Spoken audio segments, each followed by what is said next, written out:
Mr. Chairman. Thank you. Ms. Omar. Thank you, Chairman. Thank you all for being here, and thank you for your testimonies. Mr. Adams, in 1991, you pleaded guilty to 2 counts of withholding information from Congress regarding your involvement in the Iran-Contra affair, for which you were later pardoned by President George H.W. Bush. I fail to understand why members of this committee or the American people should find any testimony that you give today to be truthful. If I can respond to that. It wasn't a question.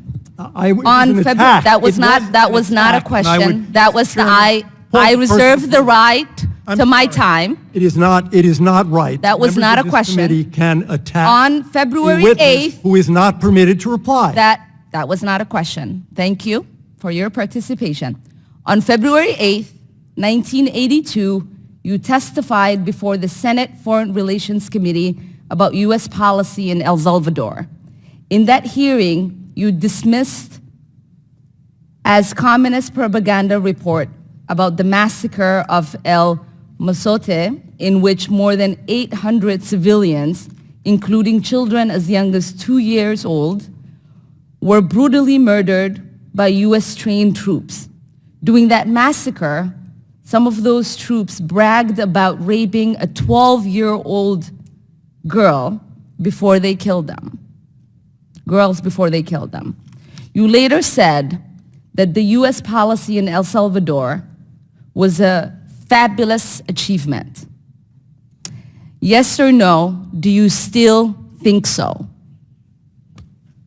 From the day that President Duarte was elected in a free election to this day, El Salvador has been a democracy. That's a fabulous achievement.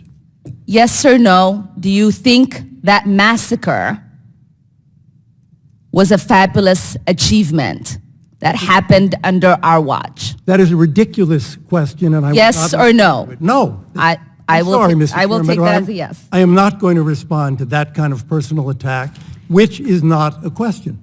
Yes or no, would you support an armed faction within Venezuela that engages in war crimes, crimes against humanity or genocide, if you believe they were serving U.S. interest, as you did in Guatemala, El Salvador, and Nicaragua? I am not going to respond to that question. I'm sorry. I don't think this entire line of questioning is meant to be real questions, and so I will not reply. Whether under your watch, a genocide will take place, and you will look the other way because American interests were being upheld, is a fair question, because the American people want to know that anytime we engage a country, that we think about what our actions could be and how we believe our values are being furthered. That is my question. Will you make sure that human rights are not violated and that we uphold international and human rights? I suppose there is a question in there, and the answer is that the entire thrust of American policy in Venezuela is to support the Venezuelan people's effort to restore democracy to their country. That's our policy. I don't think anybody disputes that. The question I had for you is that does the interest of the United States include protecting human rights and include protecting people against genocide? That is always the position of the United States.